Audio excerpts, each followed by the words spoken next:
Hello and welcome back to Creepy Cutie Crafty. Welcome back to yet another crafting video with me, Heather. Hi guys, how are we doing this week? So, this week I'm finally getting onto my proper whitework project. I've still got my practice piece on the seat next to me, so I can refer to that if I need to. But I've already marked out the central square that I'm going to cut out. So what I'm going to do is I'm going to do a little patch like this one that I've already done in the center here, sort of repeat it. Then around that I'm going to do some black work patterning, but I'll get to that next week. And then obviously around that edge I'm going to do, so it's going to be like in layers, so white work, black work, white work, and then the edging as well. And there's a few more bits and pieces I want to practice for the edging, but I'll get to that when I get to it, because I want to actually start this this particular project now. So you'll have to excuse me if I seem a little bit confused, but I've actually got my reading glasses on this time, which makes looking at anything else other than what's immediately in front of me very difficult. So I'm very much taking it slowly, because otherwise it's going to make my head hurt a little bit. I've got it in my lap stand as well. I'm using this new sort of plasticky hoop here that's in a square shape, so I'm hoping that's going to help me be a bit more controlled about what I'm doing. Just trying to make sure you can see what I'm doing, but you can see what I've started here. So I've marked out the central square that's going to be cut out, then I've marked out the next rows of 5, so I'm counting the stitches, not the holes, which I guess is right, but it might be wrong. I don't know what is the absolute correct way of doing these things.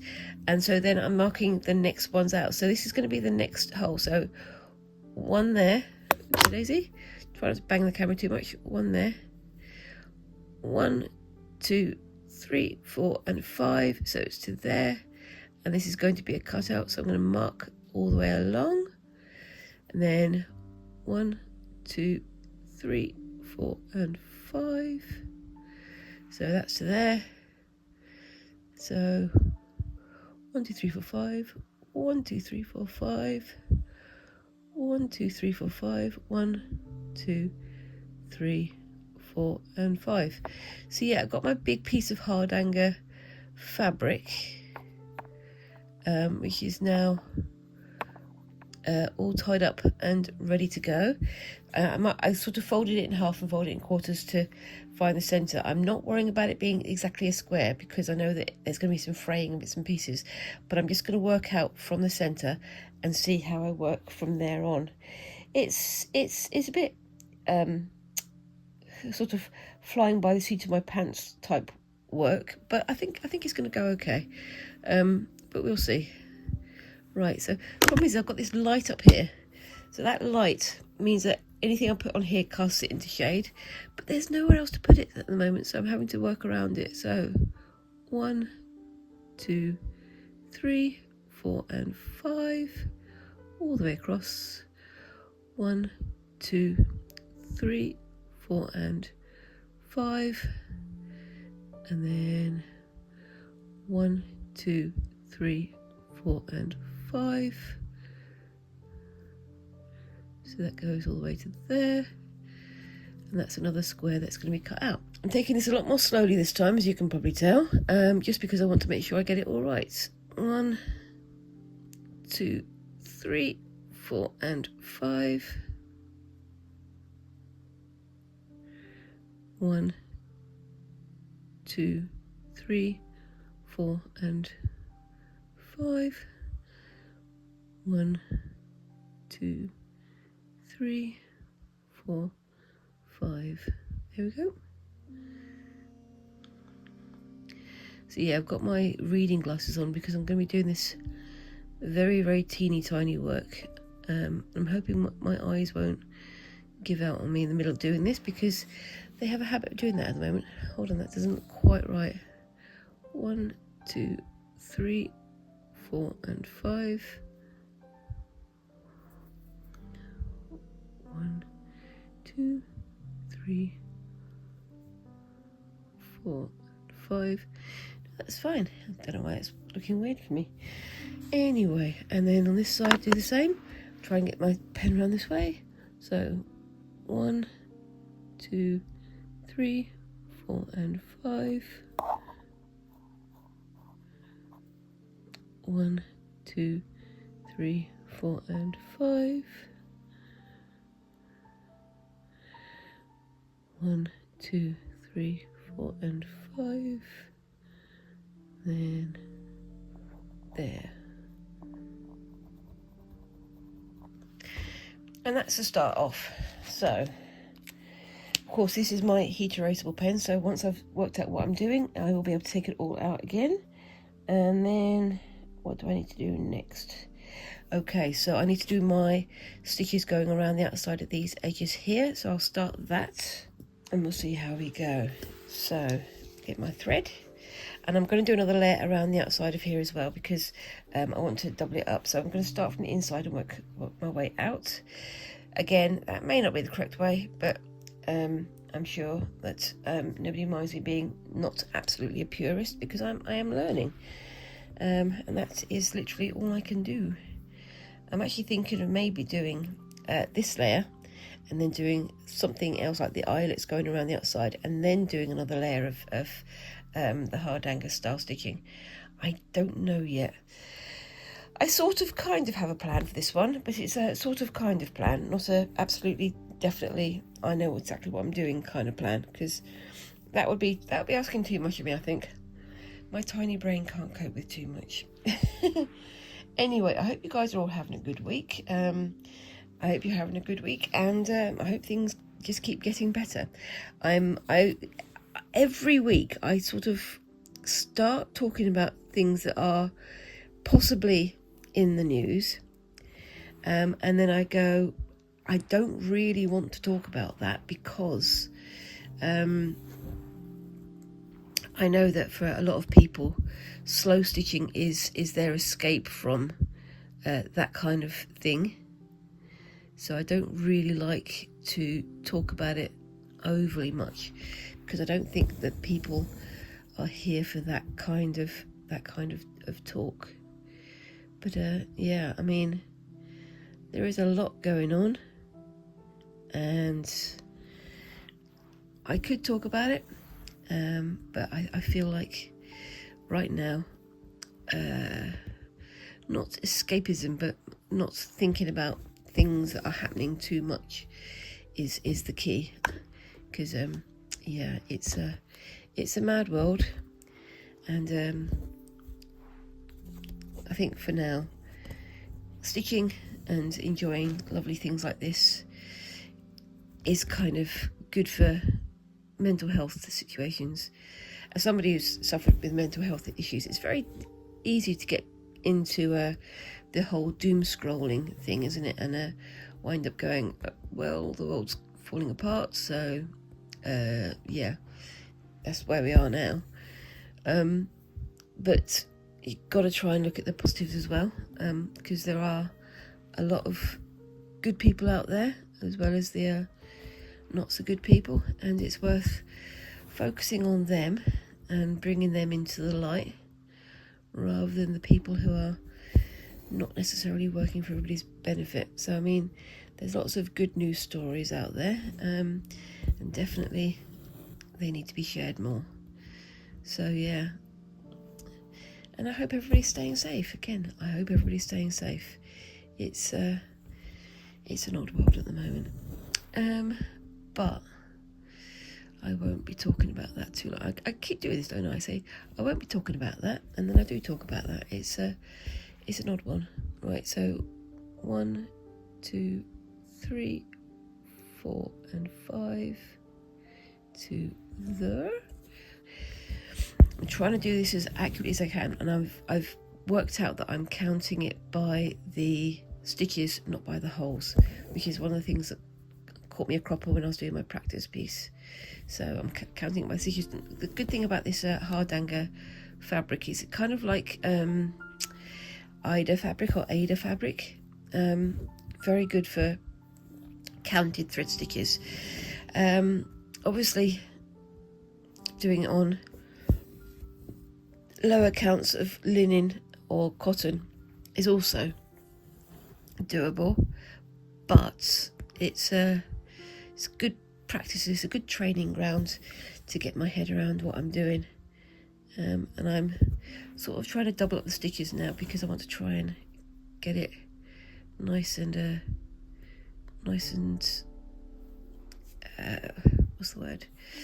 Nice and firmly done. So I'm going to try and do like a double row of stitches between the stitches that I've already done, and that should help to hold it down in place. Should make it nice and firm, especially when I come to snipping the stitches later. So yeah, that's what I'm doing. So the first pass on this was stitches into the holes, and now I'm passing my needle into the actual warp threads and the weft threads into the weave itself to hold it in nice and firmly, and that should help to reduce the number of frayed ends that sort of fly away at the end of it all. But yes, again, I am still very much a learner in this particular craft, but I am definitely enjoying it. So I'm going to do another stitch here.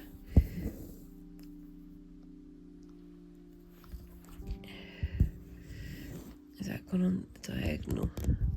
Don't think it has. I think it's gone okay because I went to the bottom first. There we go.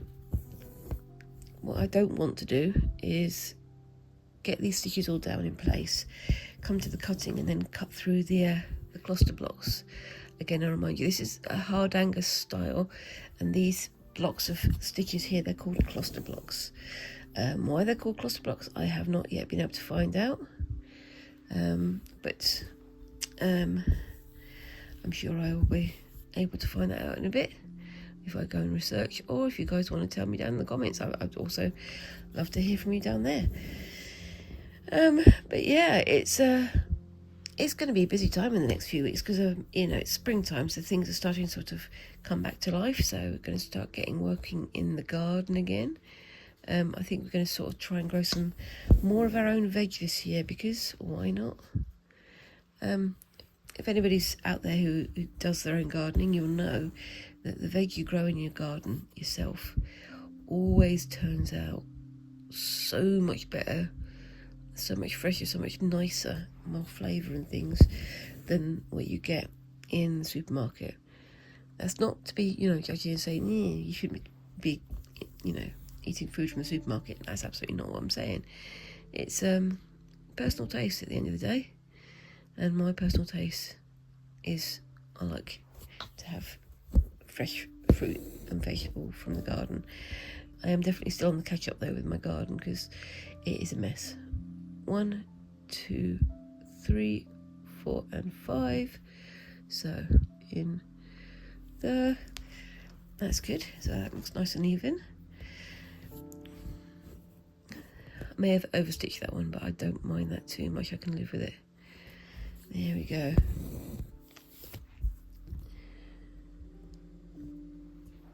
I think this is going to be an interesting design once I get to the end of it, but we shall see.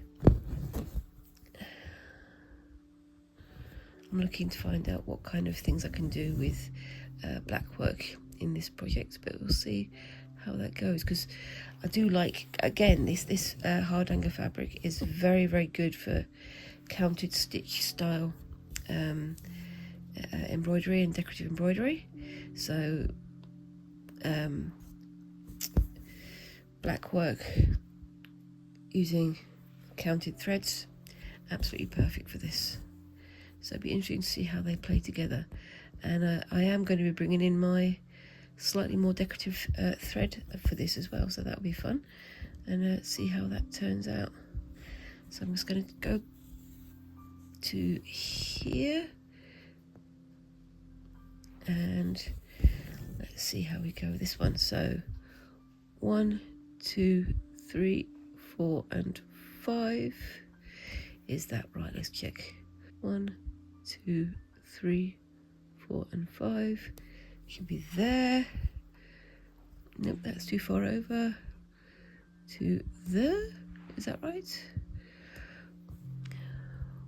1, 2, 3, 4, 5. Yep, no, that's fine. It's sometimes hard to tell because the weave, although it is straight and it is, you know, relatively easy to do, it does sort of warp from how it's placed in the hoop and things. So getting my head around which way it's going is great fun. But I'm getting there slowly, but I am getting there. Okay, and this is getting there as slowly as well. So yeah, I mean, we've got lots of stuff going on at the moment. We've got sort of spring cleaning, getting back into the garden, getting things, you know, tidy in the house.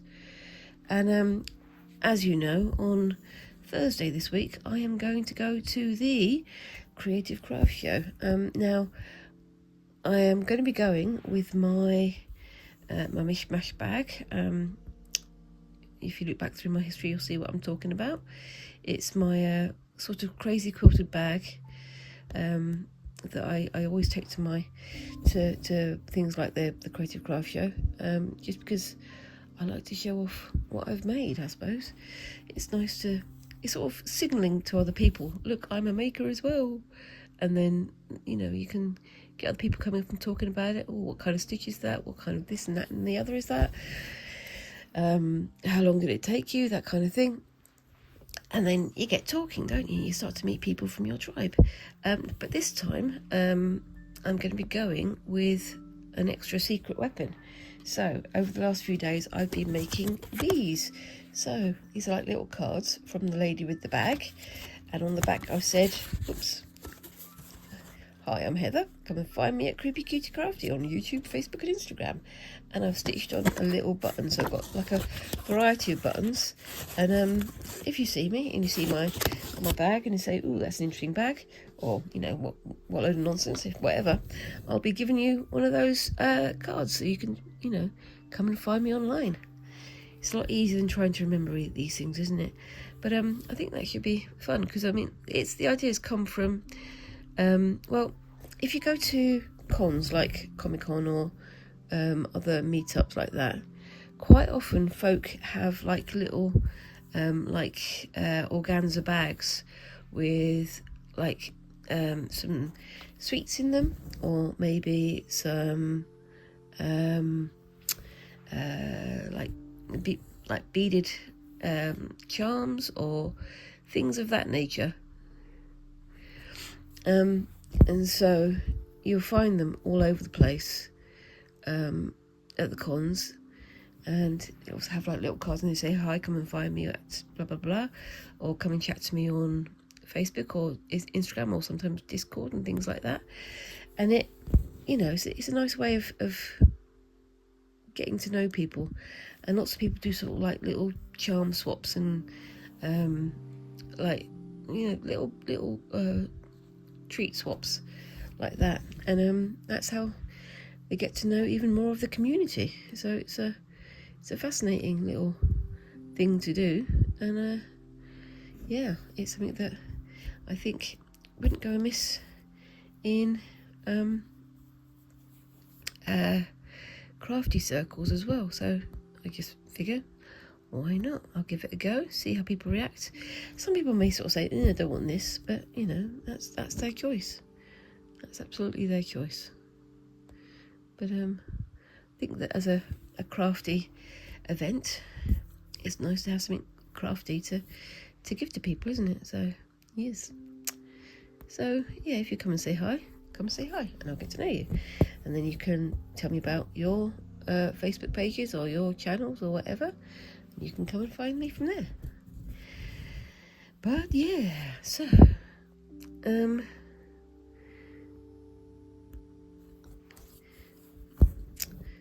just let me know down in the comments, are you going to the Creative Craft Show as well? I'd love to hear from you. And yeah, so I'm not getting very far with this one, but I am making sure that these little blocks are a lot more solid, a lot more firm. I think this actually looks a lot better.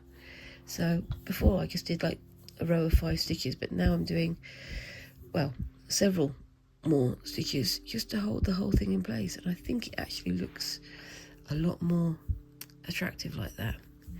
What do you think? So if I get my other one up here again, you can see that's how it was. I did just simple 5 stitches, and then on here, yeah, I think this one, I think the newer attempt actually looks a lot better, so I'm glad I tried that out. So let's try and see if we can get to the corner there. Right, so counting time again, guys, sorry. 1, 2, 3, 4 and 5. Let's try that again. 1, 2, 3, 4 and 5 into the. Again, it's not perfect, but I am still learning, and I'm also about to run out of thread, which is not ideal, but that's fine. Got enough for this little cluster block, I think, and then I can start snipping. That's the scary part, isn't it? Yep, I definitely think wearing my reading glasses has made this a little bit easier. Not super easy, but easier. It's better than it was. But yeah, I will be continuing this very much off screen, I think. So yeah, that's just on the corner there. That's fine. That brings me to there, and that gives me my first little row of cluster blocks. So what I'm going to do is I'm going to stitch that off and start the next row in a second. So back in a sec. Okay, so just got this sorted, yep.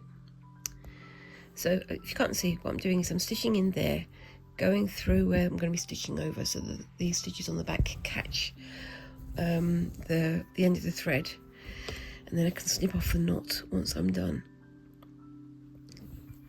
Yeah, it's I'm already liking this an awful lot more than the practice one.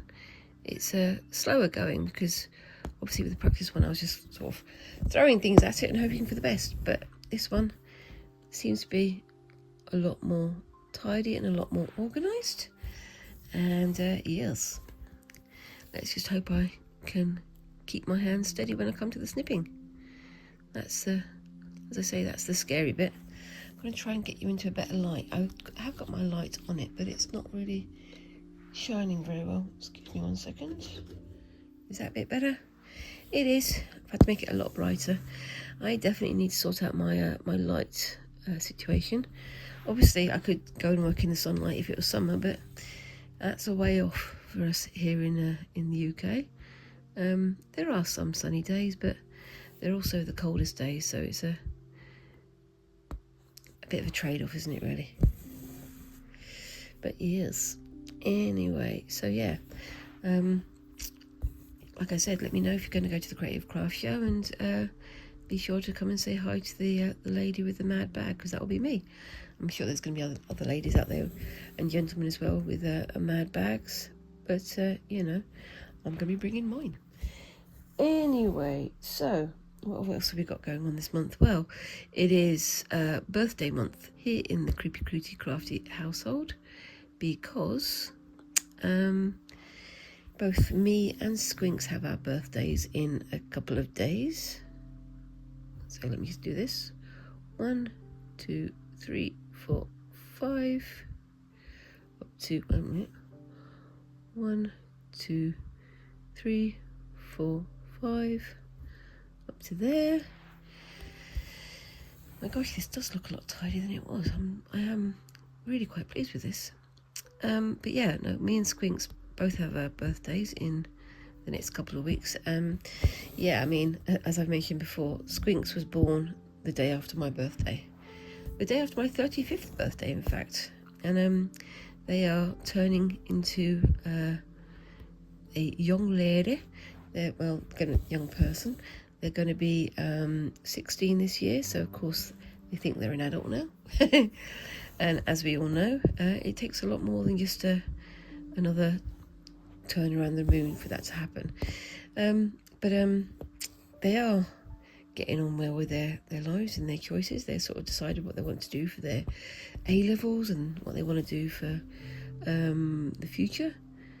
and they're going to be doing sort of music and art and all that sort of stuff.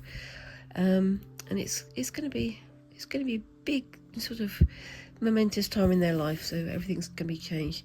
They're already thinking about, oh, when can I get a car? It's like a while yet, child, but we'll see. Because they're going to be driving very soon, and it's going to be, my gosh, so many things happening at once. But they've asked for their birthday if I can take them and 2 of their friends to Alton Towers, which, if you don't know, is a theme park here. It's about an hour and a half drive from where we live, and they're like, oh, we can go to Alton Towers, Mum, you can just drop us off and then you can go and do something else whilst we go to Alton Towers. And I'm like, first of all, 3 15-year-olds going to Alton Towers on their own? Don't think so. 1, 2, 3, 4 and 5. And second of all, I'm not going to drive all the way to Alton Towers and then turn the car around and come back, because that would be ridiculous. So I'm going to go into the theme park. I'll be there on hand if they need me for anything. But at the same time, I'm going to go and wander off and do my own thing. Because at Alton Towers, as well as, all the rides and stuff, which I may go on my own, I am going to be having a look at the gardens and the sculptures and bits and pieces there. It's, funny enough, the quietest part of the towers, because nobody goes into these gardens, and it's a big shame, because they are quite beautiful and quite restful. You can hear the sounds of all the roller coasters and things in the distance, but I am going to be going off and enjoying some quiet me time whilst Squinks goes and makes himself very excited on the rides and things. Right, 1, 2, 3, 4 and 5. Yep, that's the right one. 1, 2, 3, 4 and 5. Is that the right one? Nope. There we go. But yeah, I mean, they've got all these amazing things happening at the moment. They've just had their first piano theory exam, or music theory exam, which will hold them in good stead for a lot of their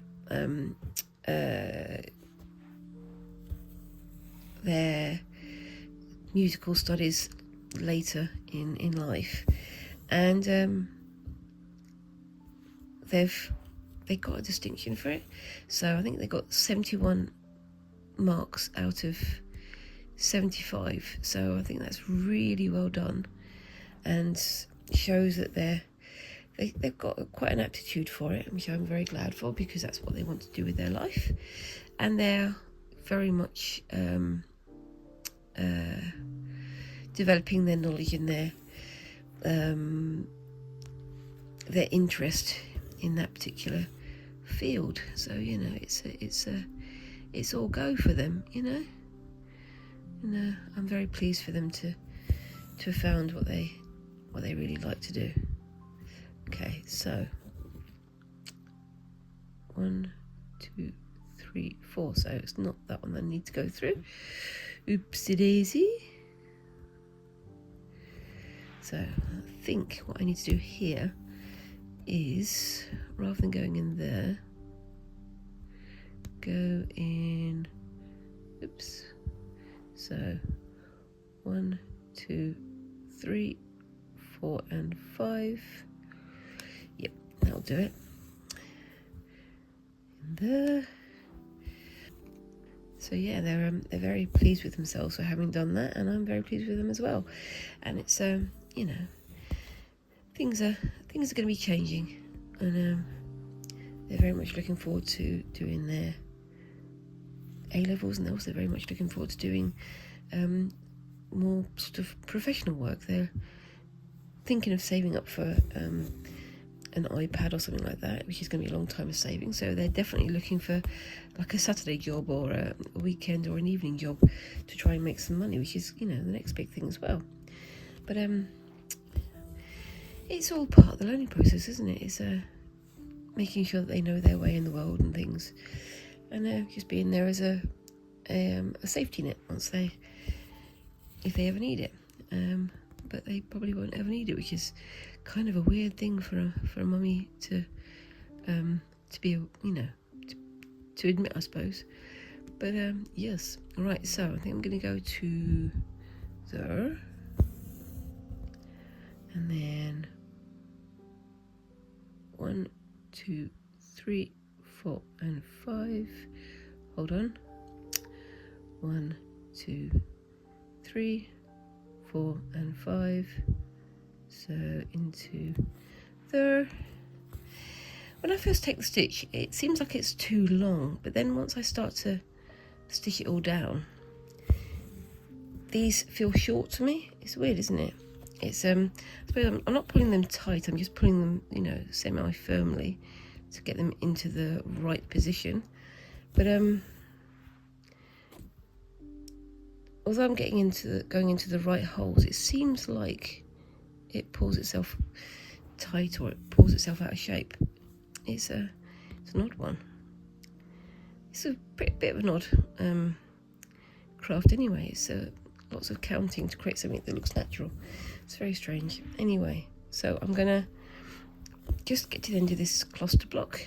There isn't going to be any cutting on this one, so what I'll do is I will off screen stitch down these cluster blocks and then the next row around the outside, and then I'll bring that back next week for you guys to see. But for now, I will just do these cluster blocks on this row and then send you a photograph of that at the end of the video so you can see how it turned out. This little block here isn't quite right, but I'll cope with it for the moment. And that's that one done. So that goes into there, is that right? Yep, into there. And then finally 1, 2, 3, 4, 5 into there. Okay, and I will just pass that into there and then park that up, and I'll finish that off screen and keep your eye out for that at the end of the video. So I'm going to come back in a bit for the next craft, and I will be back in a few seconds for you guys. So see you in a bit. Bye bye. Welcome back. And yep, I'm carrying on with my little Sashiko project here. Now I need to do the joining lines between these cross stitches here. So I'll just show you which book I'm working from. It is the Ultimate Sashiko Sourcebook again by Susan Briscoe. And oopsie-daisy, I'm working on this one, the Kusari Jizashi, which is a row of crosses, and then you join them with your straight lines. Now on here they've done it with one colour going one way and another colour going the other way, which is perfectly feasible. You can do it with a single colour, you can do it with multiple colours, it's really your choice. But I've done the initial stitches with the red, and that's this red sort of more thicker traditional Sashiko thread there, and I'm going to do the other stitches using the white Sashiko and the this green. I don't know about using the green actually, because it is a lot thinner than the white, so I might just stick to doing white. I might keep this for another project in the future. I did have an idea, and now I've just changed my idea, so make it up as I go along, same as usual. So again, I'll just explain. I got this as a sort of a skein of Sashiko thread. At this end it's sort of knotted in the middle here, so I found the sort of loop that it was making, found the opposite end of the loop to the tie, did a snip so all my Sashiko threads are the same length and they're all kept in the same bundle, and then take one out, hold the skein at the other end, give it a pull, and it comes out, and you don't mess up your lovely tidy skein. Well, semi-tidy in my case. And there you go, you can get going with it. And all the stitches are, well, all the threads are the same length, so you don't have to worry about measuring it out or anything like that. And yep, that's the way I do it. Not the way that everybody does it, but you know, it's personal taste, and if it works for you, it works for you. If it doesn't work, it doesn't work. So yeah, that's my 2p worth. Again, gonna put my threader down there. Got my palm thimble there, and as this is going to be on a pin cushion, or rather a needle cushion, I'm not worried about having knots on the end. If it's for something a bit more decorative without having stuffing in the middle, I would probably be more likely to use just like a back stitch, like a tying off stitch to hold it in place. But as this is a pin cushion and these knots are going to be in the middle, I'm not too worried about it. Anyway, so I'm going to start by coming in here. I'm going to try and put the knot right in the center, so well, in the middle of this rather than on the edge, so it makes it easier for me to sew up when I put it together. There we go. There's a lot more that I want to do with this. I did mention in the last episode that I was doing fairly big stitches, and I am doing fairly big stitches on this one because I've measured out sort of centimetre squares rather than half centimetre or smaller, and someone pointed out that actually that made it much easier for people to see. So, you know, maybe it's a bonus. With these ones, I'm trying to do sort of one stitch between each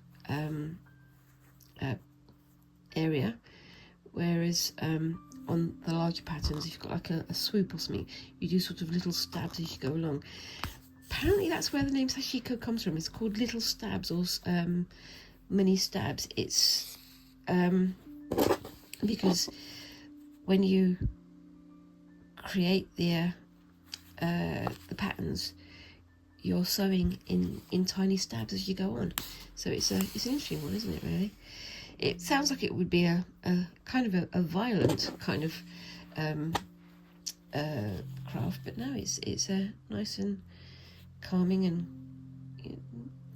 it's quite engrossing. It really is. And if you are doing Sashiko, I highly recommend giving it a go. It's slightly more difficult to get your head around than people think, because I think, embroidery, the stuff you do in like Western culture is more difficult because it's more decorative, it's more, you know, varied and stuff. But getting the stitches all to look even and sticking to the patterns and keeping it attractive is a lot harder than I think most people realise. It is a fascinating craft, and I do very much highly recommend giving it a try. And if you are going to be giving it a try, I've mentioned them a few times on here, check out the channel called The Green Wrapper. This is a lady who is currently residing in Australia, but she's for me, in my humblest opinion, she's an expert at Sashiko and at making do and mend, that kind of thing. Very much showing how to reclaim textiles, how to create and draw down Sashiko patterns, and how to reuse fabrics, how to do some dyeing, do some all sorts of things. It's fascinating to watch, and it is, you know, right up my alley, because I'm very much, you know, pro reclaimed textiles, and very much pro Sashiko and stitching and things. So it's worth checking out. That's The Green Wrapper. And I'm going off screen again, aren't I? Sorry guys, keep forgetting you're there. And I will put a link to their channel in the description for this video.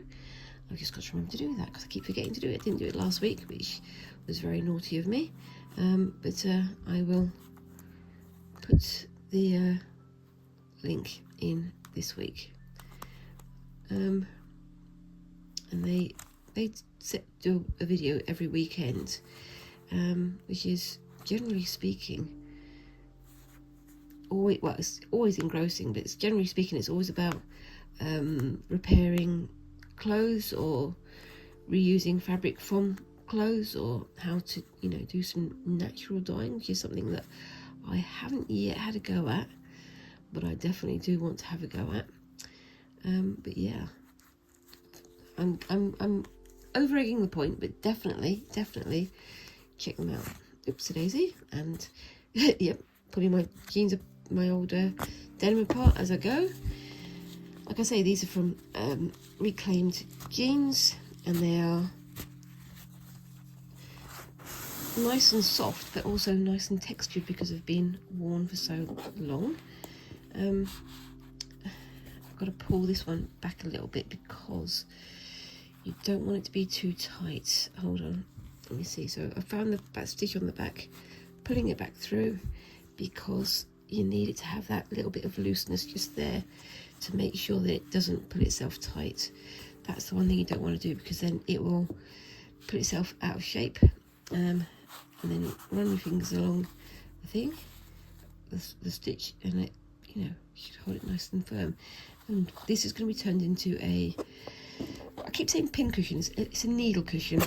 But yeah, so I'm going to be doing, I've done these 2 rows here, I'm going to skip a row and then do this row here, and it should all make sense. Hold on, I will show you that again, because I think I was off screen then. So I've done this row here, skipping a row, and then doing this row here. You can see some of my stitches are slightly uneven, but that's okay. This is my practice piece before doing the proper piece, which is going to be my handbag I'm attempting to make. I will be attempting to make very soon. Yes.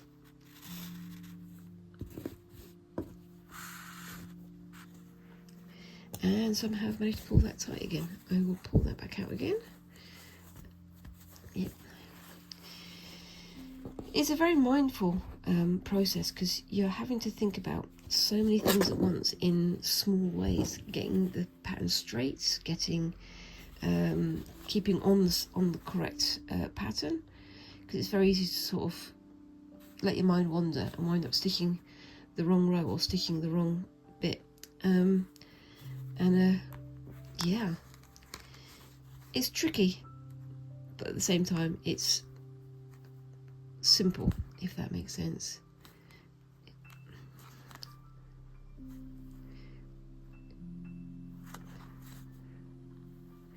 And I'm using my palm thimble to hold on to the back of the needle so it doesn't go into my hand, so you can see there. Push it all the way to the end and then pull it through, and apparently that means that your thread won't fray as much as you pull it through, because where it's caught on the head of the needle, it's going to be slightly wider, isn't it? But yeah, it seems to work. Of course, I also make lots of knots in my thread, because that's what I always do. There we go, that's better. And I've pulled that one tight, so again, pull it back out on this side. Try not to get it on the other side so it doesn't pull the stitches that have already gone down, and pull through. There we go. I'm doing this fairly slowly because I'm talking to you guys at the same time, and also trying to make sure that I get these looking right, and also try and remember to do it on camera, which is my biggest problem, isn't it, really? But yes. And I've got 2 of these to finish. I've got this one and this one to do. There we go.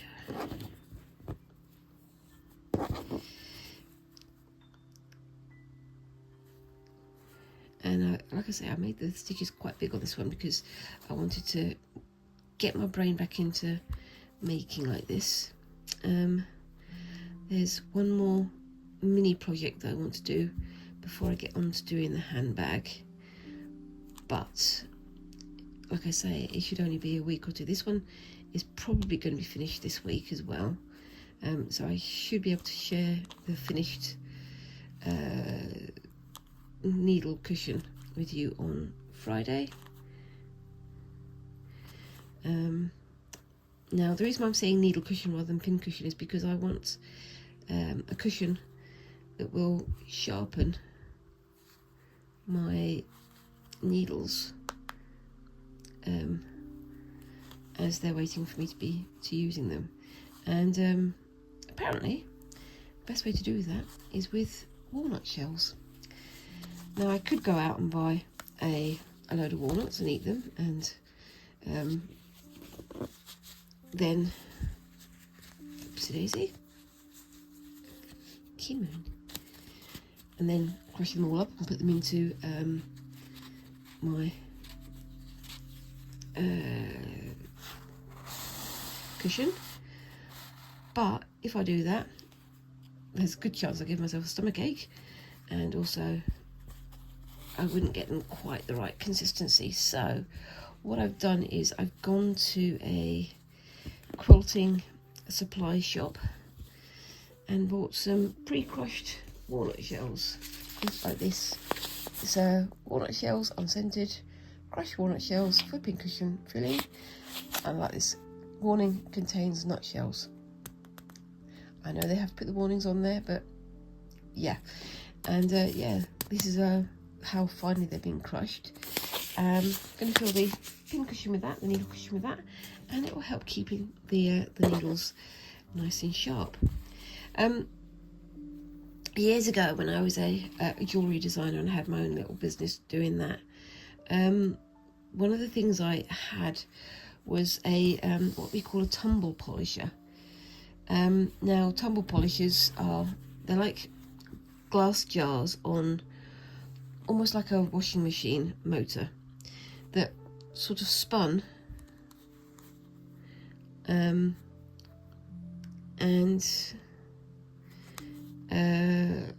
as it spun, you had like little tiny pieces of steel shots or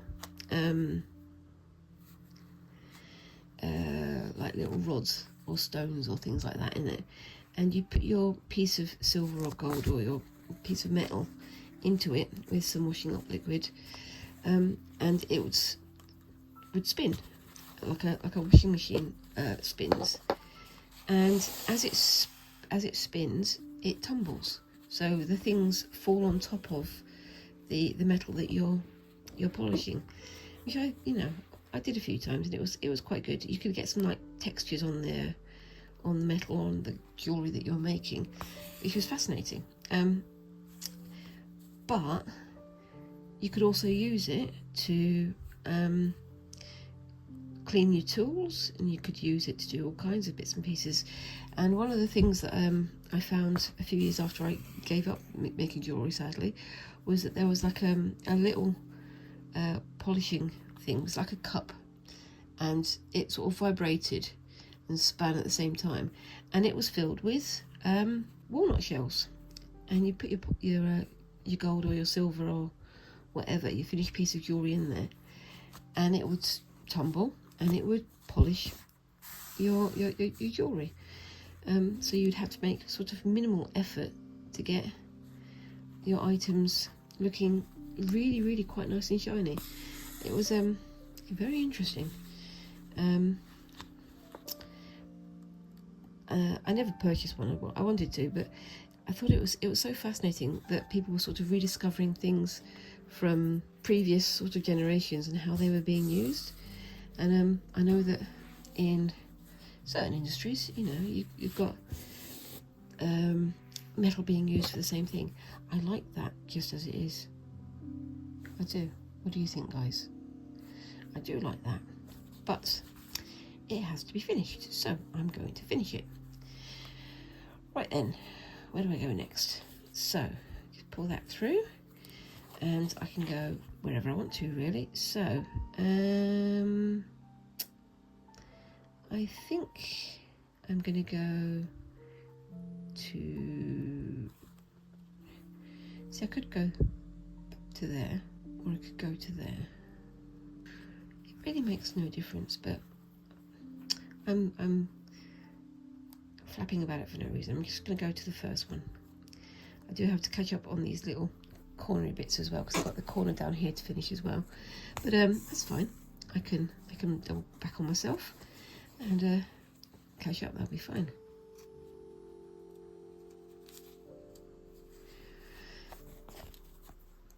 That's the one thing about this Sashiko thread. It does like to separate, so I have to be very careful about doing that. But yeah, I do like it. But yeah, so it's fascinating how, you know, these things are all linked together, isn't it? And you wouldn't think, oh, you know, walnut shells, good for embroidery, because that wouldn't make any sense. But absolutely, yes, they are very, very useful for sharpening pins and needles without much effort, to be honest with you.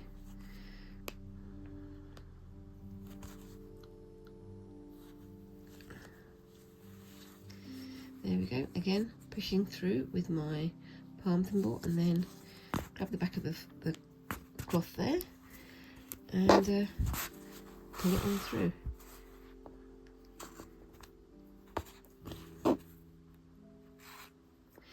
There we go.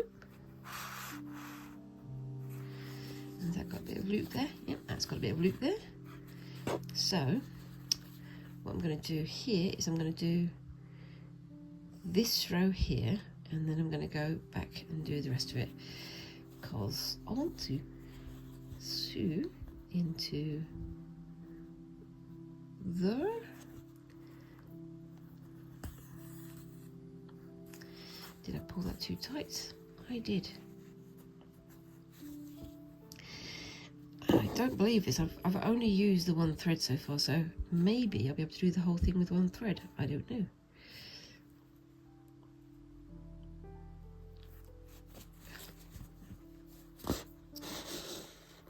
But I like how that's looking. And that goes into there. Then comes back to, oopsie daisy, there. Now I don't have any marks on this end, so I'm sort of eyeballing it, but it looks all right to me. That one I got slightly off, but that's fine. I'll probably be stitching over that area when I join them together anyway. And then into there. That looks pretty good. And then I can go back over to here. This is going to be a long stitch on the back, so I'm going to have to be careful about that when I put it all together, but that's fine. And then stitch that way.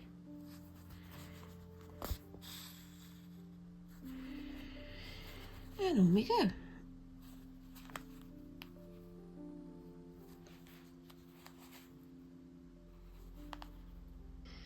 Not all of these crosses are exactly the right length or exactly the right width, but you know, you can finagle things to look, ow, semi-decent. That's gone straight into my finger. That's fine. Making sure that I'm awake. And onto there, and through there. The palm thimbles has these little sort of indents in them to catch the end of the needle, so it doesn't slip off and go straight into your hand. What do you think of that? I really like that so far. It is big, but I think I like it. It's again, a learning process, and if you know me, you know that I like to learn. So yeah, it's all good, and in my usual style I'll say I am learning. And for me, learning new crafts is the best thing ever. Personal taste and all that, you know. Yeah, so I had a busy week. I've been at work last week, trying to catch up with all my things now. And after work on one of the days, I went out with some of my work colleagues to have an evening meal, to have some dinner, and we went to a Chinese hot pot restaurant. I've never been to one of these places, but I found them really interesting to look at, and it was amazing. It's sort of a simple meal, but the process of making your own food in these sort of hot pot soups that were in the middle of the table, fascinating. I sound like a weird sort of foodie, don't I? Food critic, finding out about new cuisines from other climes, but you know, again, it's a learning experience, and like I say, I really enjoy learning. Right, I'm just going to start the next row and then tie this off because I want to have the knots in the middle, as I say. So let's cover it back in the middle again.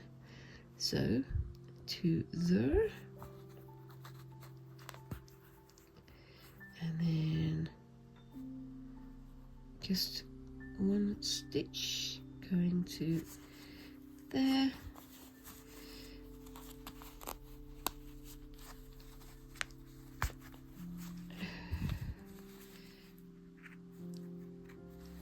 try not to lose the end. Gonna have to rethread that. I'm gonna tie that off and I'll be back in a second.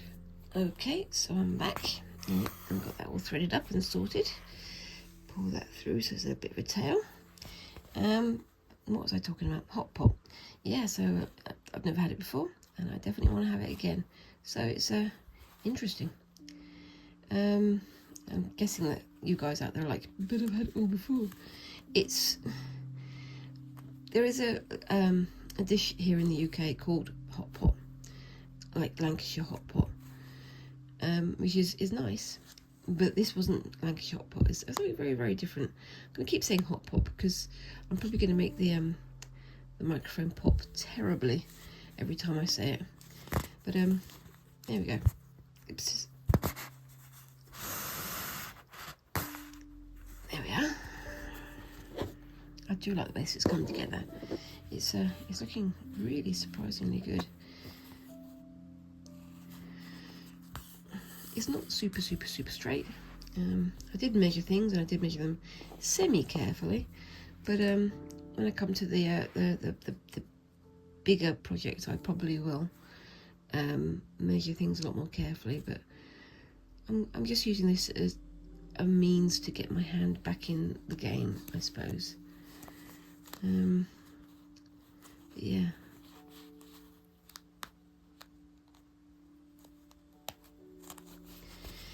I really like how this is looking.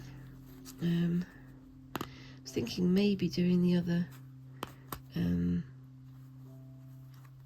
one of these using the green, but I think I'm going to stick to the white because I think keeping it simple is good.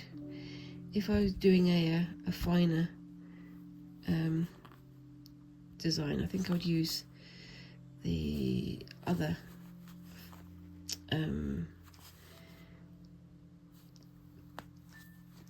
thread rather than this one, because it's a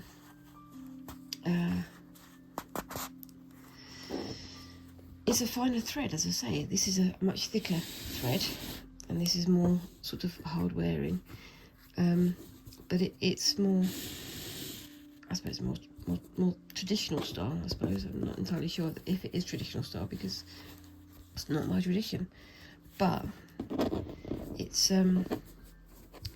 is looking good. But we shall see. We'll see how the mood takes me when I get to that point. Ow! Straight into my thumb again. I don't know if you guys remember a few years ago when I did my first attempt at Sashiko, when I made my design on the back of my jacket, featuring the sort of the Great Wave image. But in the video, as I was going on, I started to do a stab count, how many times I managed to stab my fingers with the needle. I think the number, if I remember, was quite high, but I've only stabbed myself twice today, maybe 3 times, and haven't drawn blood yet, so you know, it's an improvement, I think. But yeah, it is a very, very stabby needle. Anybody who says that Sashiko is just another form of stitching, they don't know what they're talking about, because these needles are sharper than the other embroidery needles that I've used. They are a lot sharper, and I don't quite know why, but they do the job, and they're very well designed for the job that they do, so you know. Anyway, so yeah, I mean, we've got the creative craft show, and got some other bits and pieces that we're starting to plan for. So obviously I'm planning for the grand trip that Squints and I are going to be taking to London to catch up on the birthday treat that I didn't get to give myself last year. And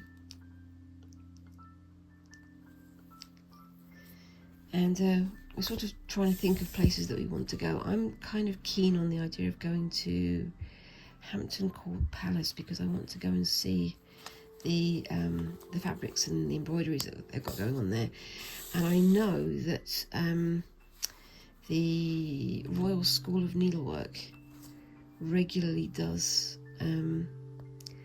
lessons for folks there, sort of like summer classes, in various styles of embroidery, like crewel work and so on and so forth. And I think I would like to have a go at that. I've gone a bit wrong there, that's fine, I can just do a quick stab through there, and I'll come back in through there. I came in at the wrong point there, so I've managed to get myself sorted out. Yep, that's fine. It's just a little bit of a tab there, a little bit of a dot for no reason, but that's fine. It'll be hidden once I do the stitching anyway. Once I stitch it all together, I mean. And this is the last little bits, and I'm going to see if I can get there, because I'm very close to the end of my time. I do try to keep this to an hour. Sometimes it goes like an hour and 1 minute or 2 minutes, but overall I'm getting pretty good at doing these in an hour. But yes, and I think, is that it? Nope, I've got one more tiny row to go, and then that'll be it.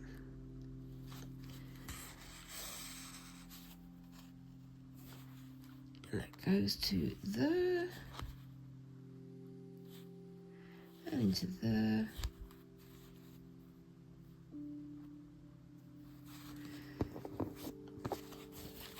And that's it done. I'll just tie that off, and we can have a look at the finished thing. It's gone a lot quicker than it did last week, gotta be honest with you. And I really like how it's looking. It's a simple decoration, but I think it's an attractive decoration. And is that my end there? It is. 1, 2, and 3. And push that through, and that's my little knot on the end there. Do a snip, and because I've got all this excess on the back, it means that I can stretch it and move it if I need to. But I think that looks rather good. What do you think, guys? Is that a yay or a nay? I think the red and the white does work very well. I'm going to be holding over a steaming kettle at the end to get rid of the pink lines, once I've stitched it all together, but I think that's looking rather nice.